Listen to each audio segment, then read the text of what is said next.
హిందూ బంధువులకు, రాష్ట్రీయ స్వయం సేవక్ సంఘ్ స్వయం సేవక్ మిత్రులకు, ఆర్ఎస్ఎస్ హితేషులకు విజ్ఞప్తి.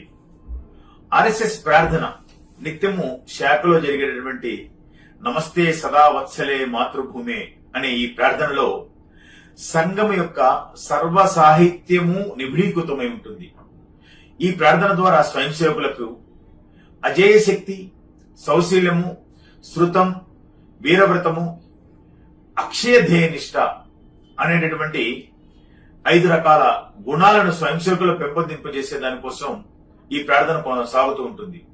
అటువంటి ప్రార్థనని తెలుగులో అనువదించారని చెప్పి, ఇది రాష్ట్రీయ స్వయం సేవక సంఘం యొక్క తెలుగు ప్రార్థన అని చెప్పి ఒకటి సోషల్ మీడియాలో వైరల్ అవుతున్నది. దీనికి ఆర్ఎస్ఎస్ కి ఎటువంటి సంబంధం లేదు. ఆ తెలుగు ప్రార్థనని చెప్పబడుతున్న ప్రార్థనలో అర్థము గాని, దానిని చిత్రీకరించడానికి వాడినటువంటి ఫోటోలు గాని, వీడియో క్లిప్పింగ్లు గాని పూర్తిగా సంఘానికి సంబంధించింది కాదు. కాబట్టి ఇది ఎవరో ఉద్దేశపూర్వకంగానో లేక అత్యుత్సాహంతోనో చేసిన పనిగా మేము భావిస్తూ ఉన్నాము.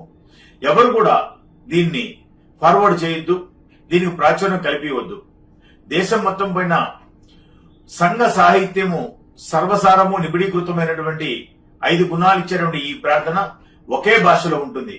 కాబట్టి ఇది గమనించి ఎవరు దీనికి ప్రాచుర్యం ఇవ్వద్దని చెప్పి రాష్ట్రీయ స్వయం సేవక్ సంఘ్ ఆంధ్రప్రదేశ్ శాఖ విజ్ఞప్తి చేస్తుంది. దయవుంచి మా ఈ విజ్ఞప్తిని అనుసరించి ఎవరు దానికి ప్రాచుర్యం కలిగిరని, ప్రాధాన్యతనివ్వరని ఆశిస్తున్నాను.